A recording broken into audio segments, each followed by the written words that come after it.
The White Snake. A long time ago there lived a king who was famed for his wisdom through all the land. Nothing was hidden from him, and it seemed as if news of the most secret things was brought to him through the air. But he had a strange custom. Every day after dinner, when the table was cleared, and no one else was present, a trusty servant had to bring him one more dish. It was covered, however, and even the servant did not know what was in it, neither did anyone know, for the king never took off the cover to eat of it until he was quite alone. This had gone on for a long time, when one day the servant, who took away the dish, was overcome with such curiosity that he could not help carrying the dish into his room. When he had carefully locked the door, he lifted up the cover, and saw a white snake lying on the dish.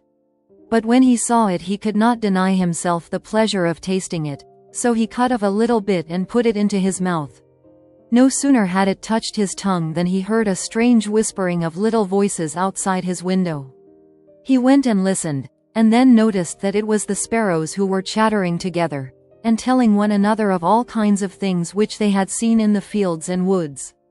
Eating the snake had given him power of understanding the language of animals. Now it so happened that on this very day the queen lost her most beautiful ring, and suspicion of having stolen it fell upon this trusty servant, who was allowed to go everywhere. The king ordered the man to be brought before him, and threatened with angry words that unless he could before the morrow point out the thief, he himself should be looked upon as guilty and executed.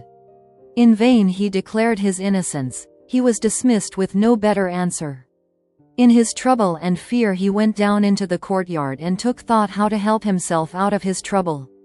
Now some ducks were sitting together quietly by a brook and taking their rest, and, whilst they were making their feathers smooth with their bills, they were having a confidential conversation together. The servant stood by and listened. They were telling one another of all the places where they had been waddling about all the morning, and what good food they had found, and one said in a pitiful tone, "Something lies heavy on my stomach. As I was eating in haste I swallowed a ring which lay under the queen's window." The servant at once seized her by the neck, carried her to the kitchen, and said to the cook, "Here is a fine duck. Pray, kill her." "Yes," said the cook, and weighed her in his hand. "She has spared no trouble to fatten herself, and has been waiting to be roasted long enough." So he cut off her head, and as she was being dressed for the spit, the queen's ring was found inside her. The servant could now easily prove his innocence, and the king, to make amends for the wrong, allowed him to ask a favor, and promised him the best place in the court that he could wish for.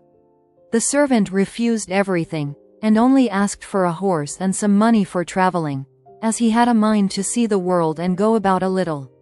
When his request was granted he set out on his way, and one day came to a pond, where he saw 3 fishes caught in the reeds and gasping for water.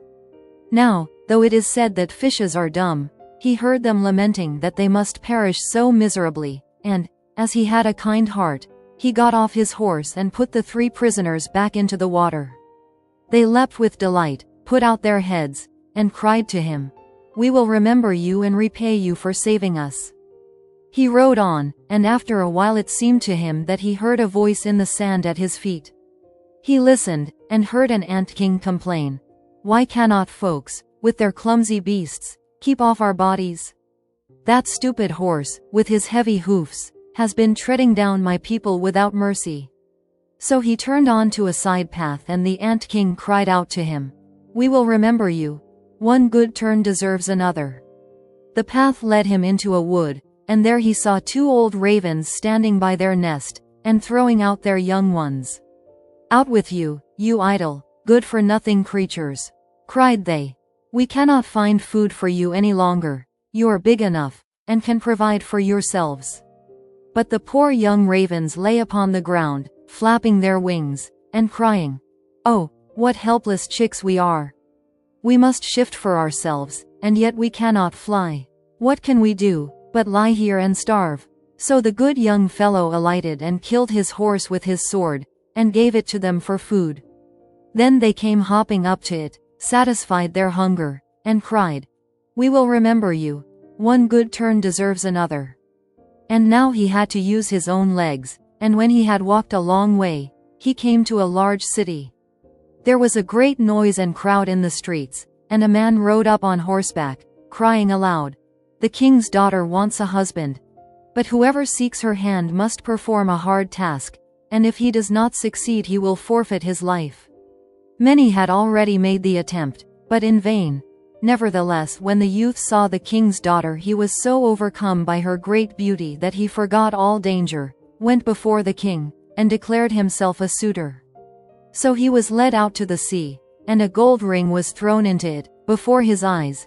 Then the king ordered him to fetch this ring up from the bottom of the sea, and added, "If you come up again without it, you will be thrown in again and again until you perish amid the waves." All the people grieved for the handsome youth. Then they went away, leaving him alone by the sea. He stood on the shore and considered what he should do, when suddenly he saw 3 fishes come swimming towards him, and they were the very fishes whose lives he had saved. The one in the middle held a mussel in its mouth, which it laid on the shore at the youth's feet, and when he had taken it up and opened it, there lay the gold ring in the shell. Full of joy he took it to the king and expected that he would grant him the promised reward. But when the proud princess perceived that he was not her equal in birth, she scorned him, and required him first to perform another task. She went down into the garden and strewed with her own hands 10 sacks full of millet seed on the grass. Then she said, "Tomorrow morning before sunrise these must be picked up, and not a single grain be wanting." The youth sat down in the garden and considered how it might be possible to perform this task, but he could think of nothing, and there he sat sorrowfully awaiting the break of day, when he should be led to death. But as soon as the first rays of the sun shone into the garden, he saw all the 10 sacks standing side by side, quite full, and not a single grain was missing. The ant king had come in the night with thousands and thousands of ants, and the grateful creatures had by great industry picked up all the millet seed and gathered them into the sacks. Presently the king's daughter herself came down into the garden, and was amazed to see that the young man had done the task she had given him. But she could not yet conquer her proud heart, and said, "Although he has performed both the tasks, he shall not be my husband until he had brought me an apple from the tree of life." The youth did not know where the tree of life stood, but he set out, and would have gone on forever, as long as his legs would carry him, though he had no hope of finding it. After he had wandered through 3 kingdoms, he came one evening to a wood, and lay down under a tree to sleep. But he heard a rustling in the branches, and a golden apple fell into his hand. At the same time 3 ravens flew down to him, perched themselves upon his knee, and said, "We are the 3 young ravens whom you saved from starving. When we had grown big, and heard that you were seeking the golden apple, we flew over the sea to the end of the world, where the tree of life stands, and have brought you the apple." The youth, full of joy, set out homewards, and took the golden apple to the king's beautiful daughter, who had now no more excuses left to make. They cut the apple of life in 2 and ate it together, and then her heart became full of love for him, and they lived in undisturbed happiness to a great age.